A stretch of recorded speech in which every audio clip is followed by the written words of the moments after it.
সবচাইতে বেশি ক্ষতি করেছে জামাত ইসলামের। তাদের সেই সমস্ত নেতাদেরকে ফাঁসি দিয়েছে, এইটা জামাত ইসলামের পূরণ করার মতো না।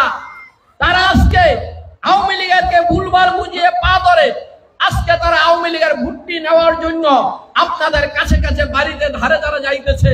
কিন্তু আপনাদের সজাগ থাকতে হবে, আপনাদের সজাগ দৃষ্টি রাখতে হবে। এই আপনাদের আওয়ামী লীগের ভোটটা নিয়ে আল্লাহ না করুক, আল্লাহ না করুক, আল্লাহ না করুক, যদি জামাত ক্ষমতায় যায় শেখ হাসিনার ফাঁসিতে ঝুলে তারা শপথ গ্রহণ করবে, এটা মনে রাখবেন। কারণ অন্তর্জালে সবার আছে। আমার বাইরে আপনি মারছেন, এটাকে আমি ভুলে গেছি, এটা মিথ্যা কথা। এটা এখন হলো তাদের অভিনয়, এখন তারা সেটা অভিনয় করতেছে। অতএব আপনারা হুঁশিয়ার থাকেন, আপনারা সাবধান থাকেন।